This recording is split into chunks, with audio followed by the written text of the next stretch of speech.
Apa? Ngetungi ngene sapa? Rasa cemburu karo yang. Sapa ta sapa? Iki kok Sarmin. Sapa? Sapa ta sing nyekel apa? Sing nyekel apa? Sampeyan iki kok ganti-ganti jenenge wong to. Nek ora iso nabu mbok mulih wae. Iki tanggapan Mas, ora ge dolanan Mas. Pare dudu dolanan. Pare dudu janganan. Nyambut gawe ora dolanan. Heeh. Aku nek sing aku kudu semangat. Duwike nyikmu ya. Nesu iki nesu. Aku nesu lho Mas. Padha lanange lho Mas. Anggepe apa? Anggepe apa Mas? Rene ora satu dolanan. Heeh. Dek cilik-cilik cabe rawit lho. Wani mengguri Mas, aja ning kene. Lho, waduh mengguri yo. Mengguri. Ayo. Maksudnya mengguri tak kon bayari kopiku. Pesen kopi ta? Pesen kopi. Bakule ayu, loro iki lho. Sitok semiran. Seneng. Ero wong aku ning kono ya aku. Ayo. Pacita. Hoi.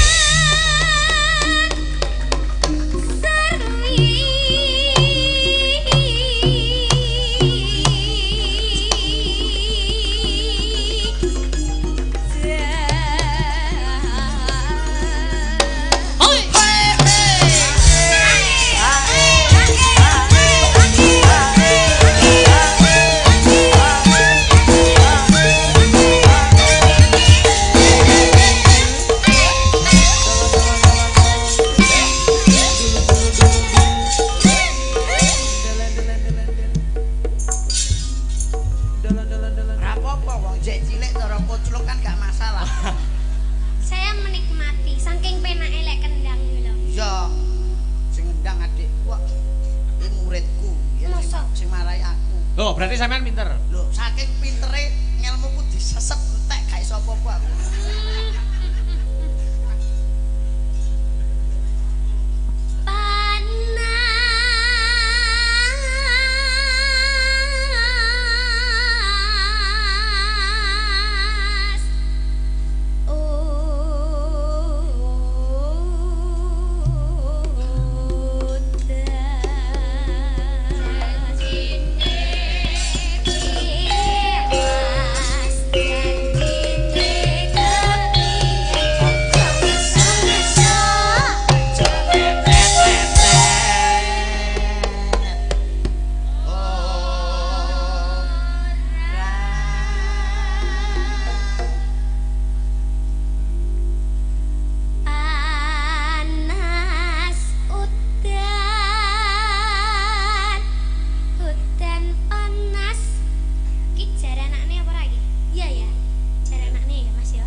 kono lho, kowe iki ganggu wong joget wae. Pokoknya musuh caci lek iki nek ra gendut terus nangis. Oh iya iya.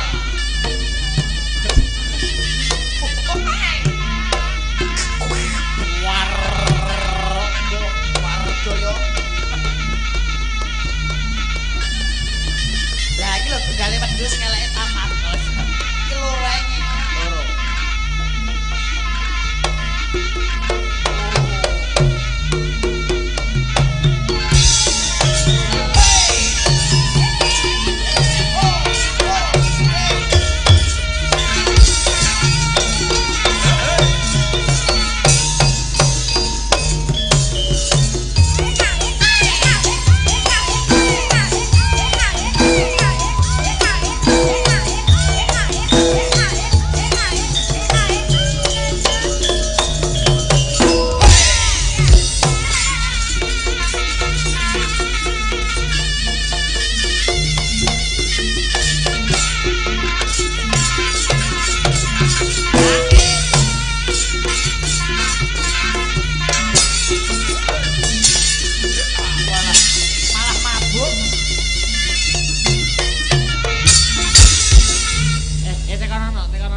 nek pegel rak mari dhewe ya kok. Yo. Yo. Wae dhewe mosok kalah karo Tatilik pokoke. Tekon ana dadi lho dadi. Duk, Dik, Niken Salindri. Niken Salindri, Dik. Salindri. Aku duduk niken. Nah, Aku wis sapa? Salindri. Ndri. nah iki lho. Dumuni aku duduk Salindri. Aku wis sapa to? Aku Dek. Heh, Aku Dek. Dik Salindri. Dek mau. Kandhane kok. Piye to iki? Lah sampean sinten to? Kok Dumuni jenengku Dek mau. Dek mau. Dik mau mbok yo ngalih sakne Salindri Mbah gur golek dhuwit, Mbah. Sampean Mbah Dik mau. Ngalih yo to Mbah sakne Ale iki tontonan Iki aja tontonan Mbah aja ganggu, Mbah. Gene Mbah sikil lemblaken. Walah, nggo pempes ra mau. Eh. Kowe. Tak kira nek ra pempesan. Dik Salindri ngalih yo nggih Dik mau. Wah, Ngalih nggih, Mbah. moh Apa ono syarate? Weh, Syarate apa, ben Mbak? kalih. kon ngambung dalange. Baik.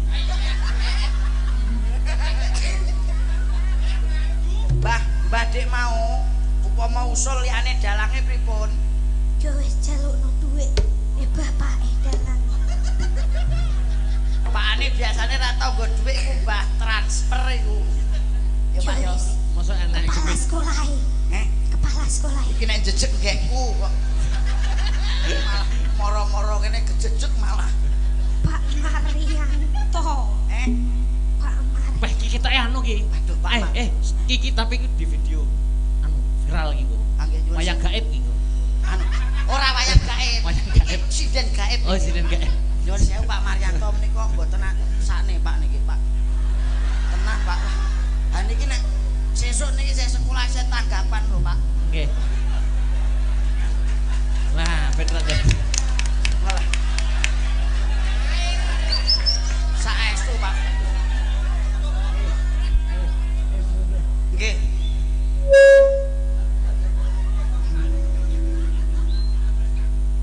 Nah, iki lho. Pundi?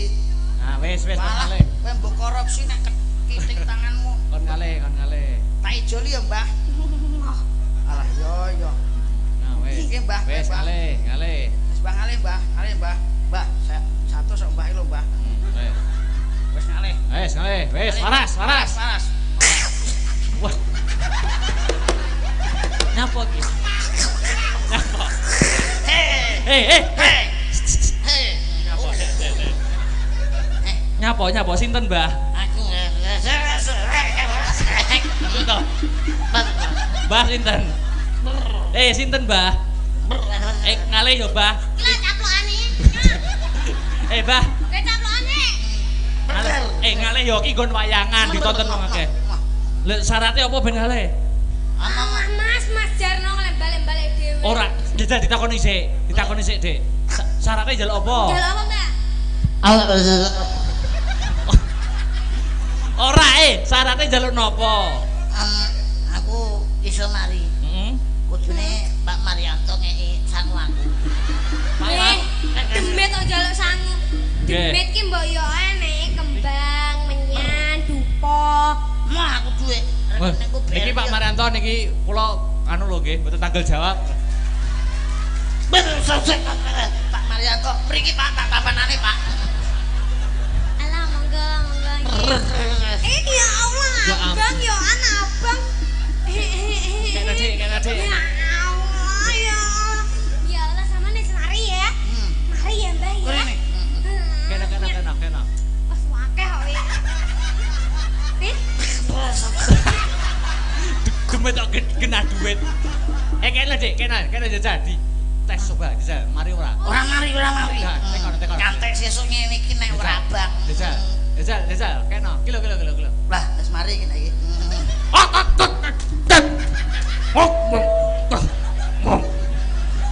Ah, iki lho. Lagi iki dalang kok melok kucluk. Dalange nganu to dalange dadi disoteng yuk. Iso semprot. Karepku yo jalukno ngono lho. Jaluk nih jaluk. Niki wonten niki. Pun, usah khawatir kali Pak Maryanto menika pun piantune pun. Ndak enak isine tapi. Mek kertas. Lu malah catatan Durmo. Ayo dilanjut nih. Gawe dulu nih. Ya. Allah ya Allah, aku seneng ngene iki entuk duit sakmene. Ya, akeh kuwi lho karo Asli ya. Enak demoy. iki mbok tukokno. Nek tiga tuku permen. Mbok tukokne es ngantek nyonyor lambemu kuwi. Puas yo ora entuk. Oh iya, gak sampean gak matur suwun to mesti gawe duit. Matur suwun nggih Pak Maryanto, sampun nyangoni kula mugi-mugi panjenengan dipun paringi rezeki ingkang kathah barokah. Mungkin malih nggih Pak nggih. Ayo. Mulah malih matur suwun nggih Pak nggih. Kena nggo bayar sopir. Jane wi nggonanku lho wi mau. Ayo iki lho Mbak kene. Age bayar SPT ku. Kene sekolah gratis ya. Ayo. Natian wadon sarwi Suara sulit.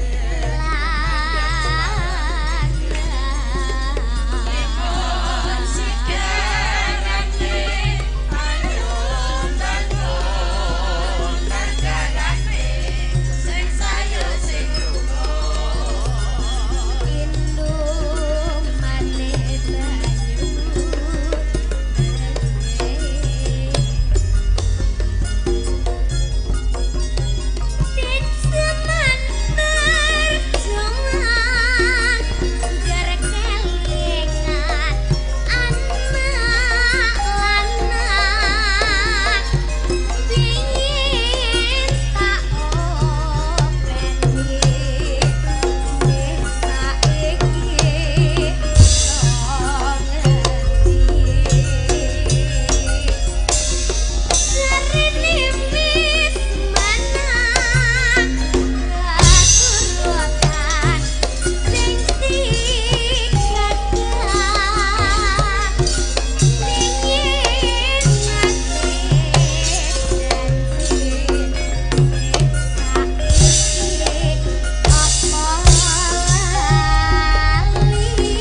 Salindri. Iya. Mbak Limbuk, Mbak Cangik.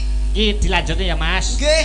Pamundutan iso akeh. Napa kemawon? Iki ana sing mundut lumantar WhatsApp. Oh nggih. Ya kuwi ana sing nyuwun jenang gula. Jenang gula mongke dicaosi. Heeh.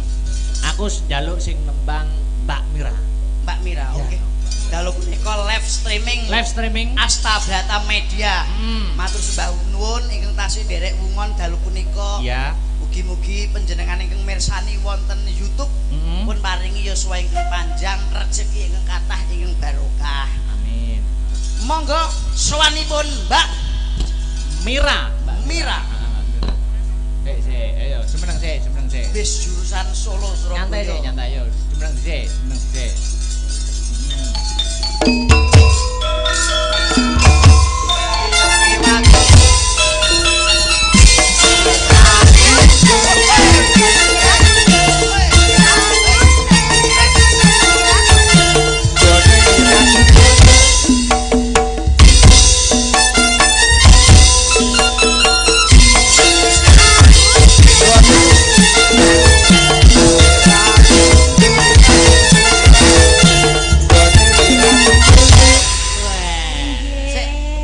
Kanca-kanca kok ya paham kok. Nyapa? Merah-merah gundul-ndul, gone merah gundul.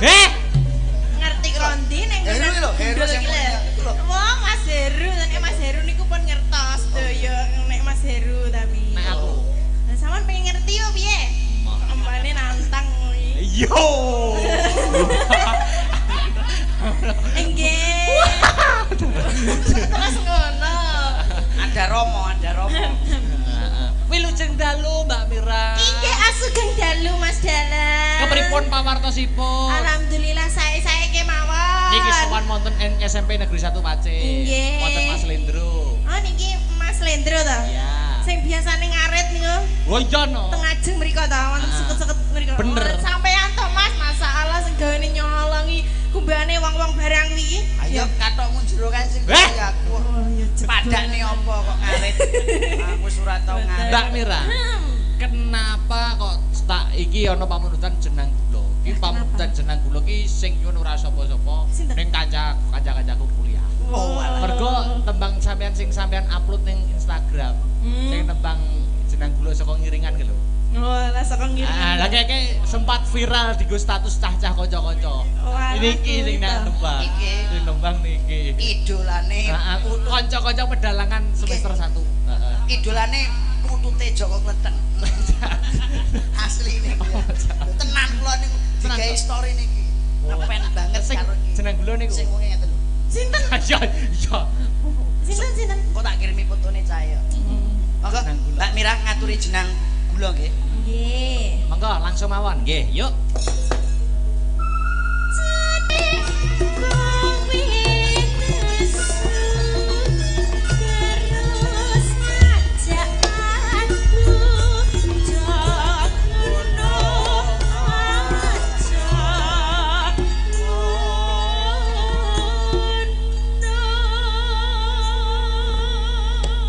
Ya. Saman ki yo nekane genderanya li ya kok isi. Nggih, niku rencang pedalangan ya. Nggih. Anu mengene nek pemandangan anyar. Kowe iki jane sir aku apa sir kono? Lho, di panggung itu milik umum. Sing ndi ya sembarang, Mas. Jare ya Apa ya kuwi ya iki. Sesuk melone tak bacok kowe. Apa? Lah kecakku lho. Sesuk prei kok. Sesuk raya. Sesuk aku ning Solo lho. Sesuk aku ning Solo. Ngeri sapa? Nggo nepake no. Napa? Ya dijawab karepmu ki lah. Wah, ditantang ki. Wani apa ora? Ramani Wong kono sakmene dhek sakmene. duit kuntek malah nantang. Go Ayo. Mbak Mira.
jumeneng. Oke no. Terakhir ning season libuan. Ya. Nggih. Ngaturi menapa bancane? Iki ana sing kirim lumantar WA. Sik. Tembangipun. Iki ya tak wacane sik, Mas. Sugeng dalu Pak Dalang derek monitor wonten streaming. Saking kula Mas Purwanto, pimpinan Panca Irama Indonesia, Campursari Ponco Laras. Nitip salam damel dulur-dulur NPII dimanapun berada, terutama yang di luar negeri, request lagu lali janjine Gubuk Asmara lan Pamer Bojo. Nah, ditunggu wonten limbukan napa gara-gara nuwun. Nah, iki Pamer Bojo, Mas. Oke. Iki sintang karo anu ya jumeneng Pak Enggar. Oke. Oh, perkara tembang-tembang liyane kena ditutuk ning nggon gara-gara ya, Mas. Nggih, siap. Ya, diratani, ayo. Apane lho sing diratani maksudnya iki lho. Maksudnya gamelan oke, musik ya oke. Oh, ngono to. Aja ngono to. Aku mikir liyane soalnya. Wah, iya. Umur aku. Ayo. Kasih. Nah. Mas Lindro. Wonten dawuh Mbak. Monggo perkara Gojek karo lagu-lagu disambung ning nggon gara-gara. Nderekaken monggo. Aku tak kapruan sedelo ya, Mas. Oh, klik. Ya. Duk, piye, Mak? Ayo lelaki kang sinuwun, heeh, netepi wajib, heeh. Aja nganti kelangan ngeng. Oh, ngono ya, Mak. Heeh. Ayo nutuke lakon. Nutuke lakon. Ayo, Mak, tak derekke.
Iki uga mau antuk kabar saka Disparpo Rabut sing diwakili lumantar pepundenku Pak Bisa.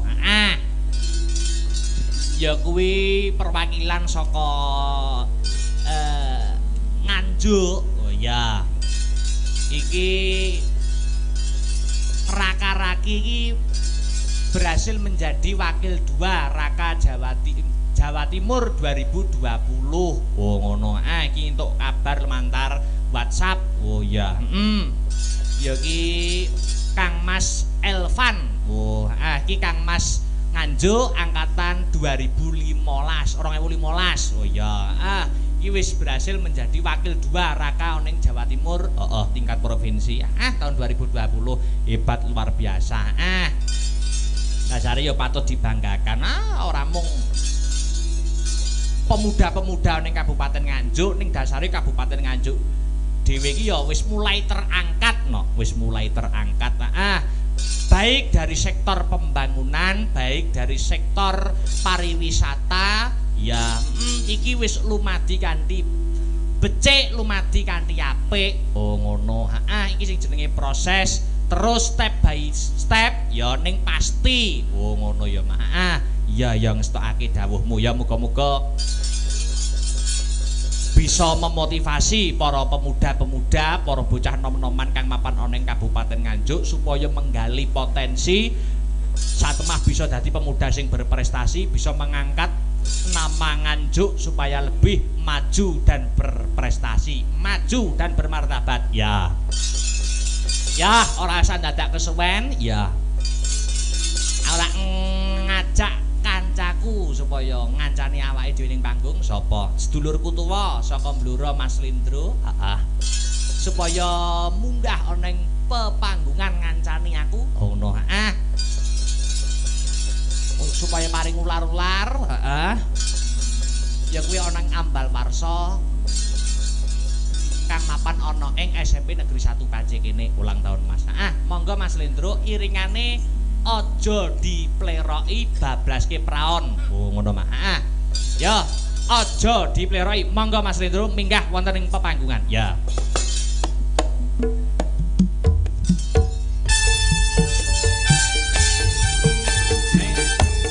Aja dipleroki. Lujeng dalu Mbak Cangik, Mbak Limbuk. Nggih pun biasa di luar. Pripun pawartosipun? Alhamdulillah sehat pikantuk pangestunipun dulur-dulur warga masyarakat Pace, wabil khususon ibu guru saha bapak kepala sekolah, Bapak Dr. Andes Maryanto. Wis tepang. Lho sampun wong kula asli murid mriki kok. Loh. Ternyata Mas Lindro iki alumni dari SMP Negeri 1 Pace. Leres kula niki alumni Negeri 1 Pace. Ning kula pindah Blora gak kerasan teng mriki. Lho, sebabe apa? Omongno aja nganti iki mengko kriwikan dadi grojokan, gojekan dadi tangisan. Nggih, kula mboten kerasan teng SMP niki. Lho, iki padahal sekolah kene sekolah sing unggul lho, sekolah sing berbudi pekerti luhur mencetak para siswa hebat. Nek niku pun percaya sing ora kerasan niku sitok tok kula kok sing gawe aku ora kerasan ning kene. Sing gawe ora kerasan apa? Bu Wiwi. Bu Wiwi ngopo? Galake ra umum niku. Karo demite galak Bu Wiwi kula pindah niku. Bu Wiwi. Nggih. Lah kowe ora ngerti carane. Carane pripun? Nek Bu Wiwi galak iki omongo madula. Madul pripun? Madula karo wong kene nek digalaki karo Bu Wiwi. Anane galak mergo niki unjukane Bu Wiwi angger diwenehi teh ngoten niku tak ombe kula sik ngoten lho. Oh. Kula digalaki ning luar biasa lho. Ngono kuwi madula. Madula pripun? Maksudnya madul wong ngene kene sing warga kene warga SMP Negeri 1 Pace nek digalaki karo Bu Wiwi. Ngomong sinten? Pak Senen. Omong Pak Senen. Dadi mboten usah kula mboten usah. Kula pun mboten wedi kalih Bu Wiwi mergo kula duwe dekengan teng mriki. Dulur duwe dekengan. Nek enek apa-apa mesti madul ning wong kuwi. Madul duwe backingan. Siapakah dia? Pak Hari. Wonge gedhi brengosen kaya Janaka. Bolak-balik takok orange imangan belas kene. Sapa? Pak Hari. Bolak-balik Mas Lindro nggih balik mara neh. Pun dereng Pak Kim bolak-balik niku ning ora menehi. Aja ngono iki bagaimana Mas Lindro suasana pada malam hari ini? Pun kula mboten saged matur napa-napa. Gumun setahun jembleng serindeng. Ngeten iki lho sing gawe tolak ukur bangsa Indonesia adalah SMP Negeri 1 Pace. Wonten Laladan Kabupaten Nganjuk iku dipun pimpin panjenenganipun Pak Dr. Andes Maryanto. Kepala sekolah. Kepala sekolah. Iya. Atase Negeri 1 wayangan. Wayangan. Ning niki rada kemurahan lho Mbak Cangi. Loh, Kok iso kemurahan? Kajate setunggal kok tasyakuran mengeti 50 tahun hari ulang tahun emas SMP Negeri 1 Pace. Betul. Sing kedua, Ya. napa wau? Yang kedua adalah ya kuwi reuni. Reuni. Yang menjadi alumni. Lah niki rak kemurahan to, kajate loro kok didadekne sitok. Kudune Paling enggak iku reuninan ya dhewe, sekolah ya dhewe. Apa iki ku awake dhewe bayarane dobel pripun? Oh iya, heeh. Dadi Cocok. Wah, ya gathuk pripun Pak Hari jenengan seksinipun lho. Mas aku kok. Ngaturke panuwun. Nggih, matur suwun kagem ibu-ibu, bapak-bapak ingkang ngasta wonten SMP Negeri 1 SMP Negeri 1 Pace. Pak Kepala Sekolah Pak ora lali. Kepala Sekolah Pak Maryanto matur suwun Pak. Luar biasa. Pun jenengan paringi rejeki kula rendeng-rendeng. Heeh. Ngene iki sesuk weteng kuwi ora tak rimason neh Pak. Wis. Padahal ki usume sepi-sepi tanggapan. Lho, jenengan sepi to? Lho, Kula nyuwun sewu niki wau wonten Laladan Klaten Mas Bagong Darmono wayangan. Wayangan. Ki Bayu Aji wonten Bojonegoro wayangan. Wayangan. Kula tetep mriki. Loh, berarti ngeboti Pak Maryanto. Mboten ngeboti. Ngeboti SMP Negeri 1 Pace. Mboten. Lah ngopo kok sebabnya milih ning kene? Wong ora dijak kono e. Ngejak kene. Dijak iki meng kene tok.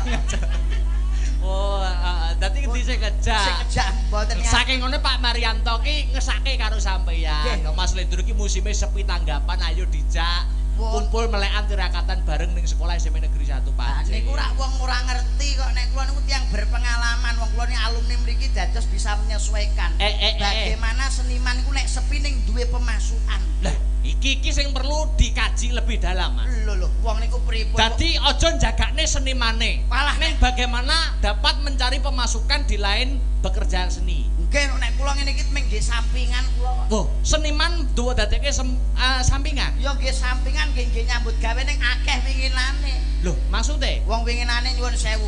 Kan sasi Februari sepi-sepine. Wah, iya sepi-sepine. Dalang dagelan sinden prei. Prei kabeh. Kula panggah iso tuku motor Nmax. Loh, iki sing perlu dikaji lebih dalam. Wong liyane prei, liyane ora enek tanggapan. Kok sampean kok malah tuku motor Nmax iki rezeki kok ngendi? Lho carane no Mas. Carane piye? Wayah rendeng ben sore angger udan kula kecek terus ning arep omah. Dolan terus pokoke kula ngalor ngidul ben masuk angin. Terus Delalah kersane ngalah kula diwenehi lara. lorone apa? Masuk angin kula. Loh. Masuk angin dikeroki jane mari moh kula wong dagelan lara kok trimo dikeroki ditukokne obat toko. Mboten kula. Loh, lah akalmu masuk angin sampean ngopo? Tak gawe ning gone puskesmas. Oh. Puskesmas BPJS gratis nomor 1 AC. Tanggaku ku do tilik, bendina iku wong 3 wong 4 ninggali 50-50. Niliki ningali. Ninggali 50-50. Jane dokter rong dina kon mulih aku Mo, tak gawe 12 dina. 12 dino. Akhire entuk 12 dina mulih bar tanggaku do tilik tak total itu 6.300.000. BPJS bikin pasien jadi sugih. wow. Bayarin ming 100 nomor 1. Pun kula delalah kok res-resen, gang 3 dina res-resen. Maune ning gone puskesmas tak undakne.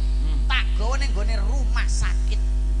Tanggaku tilik numpak bis, numpak truk, enek wong swidak bendina niku wong desa gedhe, seniman kacaku niliki yo ninggali 100, ninggali 50.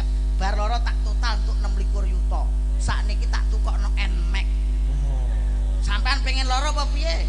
Apa yo? Untuk Nmax lho, loro. Hah? Loro penak lho. Entuk dhuwit direwangi loro. Penak sing penting rak loro entuk dhuwit. Lah timbang dalang iki kowe diakali pakmu terus. Sik, maksudnya piye? Maksudnya. Lah kok ora piye? Maksudnya piye? Alah yo yo. Nyuwun sewu ya nyuwun. Maksudnya piye to? Maksudnya jelasno to. Kamu bisa menggelar harus bisa menggulung. Leres niku omongane kula niku lah sampean iki Mas yo sewengi melek dok-dok trek-trek sikilku ngantek pegel gegrem dengken. Paling sesuk kowe rampung dikeki 650. Pun leres mboten niku. Mulaluk lara wae prospek niku. Terus kula wonten. Berarti pekerjaan utama loro. Lara. Seniman sampingan. Lara. Pekerjaan utama Lara. Kowe pengen lara ra, Dik?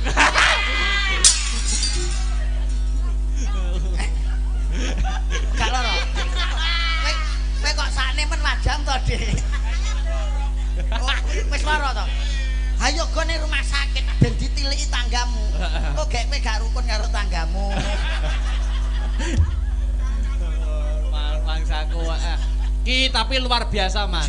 Iki sampean sowan ana ing SMP Negeri 1 Pace, iki kira sowan ning sekolahan. Sekolahan. Iki tegese temane pendidikan. Leres. Sampean kudu iso ana sesuatu sing mbok pamerne. Lho, wong kula niku nalika sekolah kula SMP ngeten iki, IPA tak garap. Loh, IPA tak garap. Ilmu pengetahuan alam. IPA tak garap. IPA mbok garap. IPS tak IPS garap. ilmu pengetahuan sosial mbok garap. Tak garap. Heeh, terus wong IP kowe tak garap.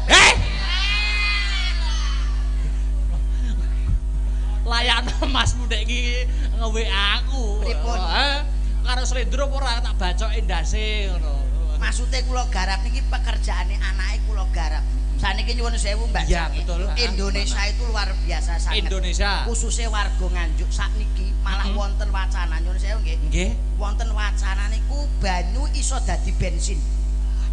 Banyu iso dadi bensin. Ha niku mboten mriki. Lah winginane kula nggih pun ngoten. Piye Mas? Banyu dadi bensin niku kula pun nglakoni. Loh, wis melakukan uji coba. Mumpun sak wulan wingi malah. Critakno Mas, critakno. Pamerno ning para warga masyarakat SMP Negeri 1 Pace. Nuwun sewu lho, Pak Dr. Andes Marianto mboten ateges niku kula ngguroni panjenengan. S3 loh, S3 beliaunya S3. Ah kula niki Samsung mawon S10 mboten sombong lho kula. Ha niku S10 niki. Lah kok malah mbarape. Nuwun sewu Pak Marianto nyadong buku ingkang kathah mboten ateges kula niki ngguroni panjenengan niku mboten ateges kula minteri kalih guru mriki niku mboten. Mboten. Niki bukti otentik bahwa kula niku winginane banyu iso dadi bensin. Carane piye Mas? Sampeyan niku bakulan banyu, kulaan banyu. Mek ndalah kok galon terus dol duwike nggo tuku bensin. Piye? Mek banyu. Banyu niku lho bakul banyu isi ulang niku. Iya. Sampeyan dol untuk duit ditukokne bensin. Iku banyu iso dadi bensin. Sik to, aku omongan karo kowe malah puwekok ngono ta aku. Banyu iso dadi bensin. Wong ya sampean iki pekok mboten?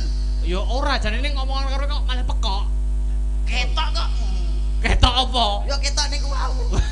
Ya ora kok. Wong sampean iki nek nyoto-nyoto nyuwun sewu lho. Jenengan rak menika mahasiswa isi Surakarta. Padha-padha saking Solo. Loh, sampean. Kula guri RRI iki. Guru RRI ning ngene guyangan. Ditutup guyangan. Oh, lah RRI. Sing ngarep ditutup sing guri jek. Oh. Bar mriku kok. Bar mriku kula. Nyuwun sewu. Ya. Nek panjenengan nyoto-nyoto pinter, nyoto-nyoto hebat. Iya. Kula takoni nggih. Ya. Sik takon sing angel pisen, eman-eman utakku nek mikir. Oh, piye? Iya. Piye? Sampean roh kethek. Loh, ya roh no. Sampean roh asu. Loh, roh no. Asu karo kethek niku pinter ndi? Asu karo kethek ki pinter kethek. Loh, sampean apa tau sak bangku karo asu kok roh? Sampean ki kok apal apa sak bangku to sampean niki? Nggih, sekolahe sareng niku to jenengan. Balenono. Asu karo kethek niku pinter ndi? Asu karo kethek ki pinter kethek. Lho, sampean tau sak sekolahan karo asu niku? Saiki tak takoni. Nggih. Asu karo kethek pinter ndi? Ora roh, aku ora tau sak sekolahan kok. Sampean sing kancane ya apal kok.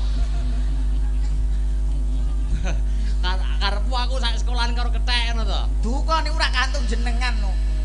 Pirsa asu. Ya roh no. Sebabe apa asu kae nek nguyuh kok sikile dijunjung sitok. Loh, ya itu wis kebiasaan